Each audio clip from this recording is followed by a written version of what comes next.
देखो इस वीडियो में हम सेंटर ऑफ मास के ऊपर बेस्ड जेई क्वेश्चन 2025 के पेपर में जो 2025 के पेपर में आया तो वो वाला क्वेश्चन सॉल्व कर रहे हैं। तो ध्यान से पहले क्वेश्चन को नोट करना, फिर कोशिश ये करना कि अपने आप सॉल्व करो। ठीक है। So question says a uniform rod of mass 250 grams having length uniform rod of mass 250 grams having length 100 centimeter is balanced on a sharp edge at 40 centimeter mark। देखो ये रॉड यहाँ पे हमने डायग्राम जो है वो इसका ध्यान से बनाना, क्योंकि डायग्राम में 50% क्वेश्चन है। तो तुमने पहले एक रॉड बना ली, ठीक है। वो कहता है मास इसका कितना है, 250 ग्राम। मतलब रॉड की जो पूरी लेंथ है वो 100 सेंटीमीटर है। तो जो 50 सेंटीमीटर है उस पर इसका सेंटर ऑफ मास लाई करेगा। तो सेंटर ऑफ मास मैंने एम जी यहाँ पे वेट इसका शो कर दिया 50 सेंटीमीटर पे 250 ग्राम। ठीक है। इस बैलेंस होने sharp edge at 40 centimetre mark. ये जो तुम्हारी पूरी की पूरी रॉड है ये इसको बैलेंस किया हुआ है 40 सेंटीमीटर पे। मतलब 40 सेंटीमीटर पे आपने एक फलक्रम रखा हुआ है और इस पूरी रॉड को बैलेंस किया हुआ है।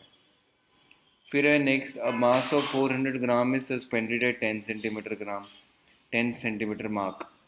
10 सेंटीमीटर के मार्क पे 400 ग्राम का जो मास है वो सस्पेंड किया है।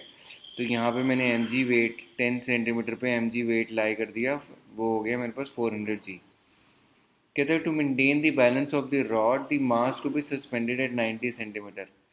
यहाँ पे 90 सेंटीमीटर पे कितना मास रखा जाए कि ये जो पूरी की पूरी रॉड है ये बैलेंस हो जाए, ये क्वेश्चन है। ठीक है।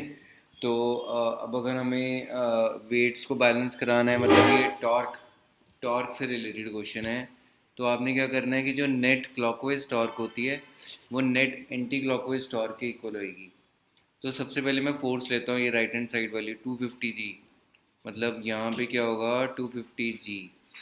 और इसका फलक्रम से डिस्टेंस, फलक्रम से डिस्टेंस कितना हो गया, फलक्रम है 40 सेंटीमीटर पे और ये 50 सेंटीमीटर पे है। तो 50 - 40 कितना हो गया, 10 सेंटीमीटर इंटू 10 प्लस यहाँ पे हमारे पास क्या है एम जी। इसका डिस्टेंस कितना होगा, इसका डिस्टेंस होगा 90 सेंटीमीटर पे है ये और 40 सेंटीमीटर पे फलक्रम है। तो 90 - 40 कितना हो गया, 50 centimetre. 50 centimetre should be equal to, ये इक्वेट होनी चाहिए। एक ही फोर्स हमारे पास बची है, कौन सी, जो 400 ग्राम वाली है। तो ये क्या होगा 400 जी इंटू इसका डिस्टेंस कितना हो जाएगा, 40 सेंटीमीटर है इंटू 10 सेंटीमीटर, मतलब 40 सेंटीमीटर माइनस 10 सेंटीमीटर, ये हो गया 30 सेंटीमीटर। अब यहाँ पे एक चीज़ ध्यान रखो, ये जो मेरे पास 250 ग्राम्स है, ये 250 ग्राम्स इंटू 10 सेंटीमीटर लिया। तो अगर आप आर क्रॉस एफ अपना right hand thumb rule use करोगे तो ये out of the plane of the paper आएगी। मतलब इसकी टॉर्क जो है वो out of the plane of the paper आएगी और ये वाली टॉर्क भी out of the plane of the paper आएगी। लेकिन जो ये वाली टॉर्क है ये into the plane of the paper आएगी। तो out of the plane of the paper वाली टॉर्क्स को ऐड करके हमने into the plane of the paper वाली टॉर्क के इक्वल कर दिया। और यहाँ से इस इक्वेशन से सॉल्व कर लेंगे, जी लेफ्ट हैंड साइड और राइट हैंड साइड पे कैंसिल हो जाएगा।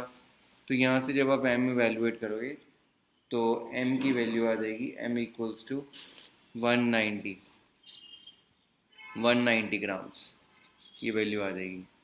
M is equal to 190 grams. ठीक है। तो ये हमारे पास यूनिफॉर्म रॉड, सिंपल क्वेश्चन था टॉर्क वाला। कन्फ्यूजन सिर्फ यहाँ पे होती है कि एंटी क्लॉकवाइज टॉर्क नेट निकालना है, क्लॉकवाइज टॉर्क नेट निकालना है और फिर दोनों को बैलेंस कर देना है। पर सबसे इंपॉर्टेंट स्टेप है कि डायग्राम सही बनाना, क्योंकि जब डायग्राम सही बनेगा तो ही आप डिस्टेंसेस को ठीक से इवैल्यूएट कर पाओगे। ठीक है। तो that was the end of the question.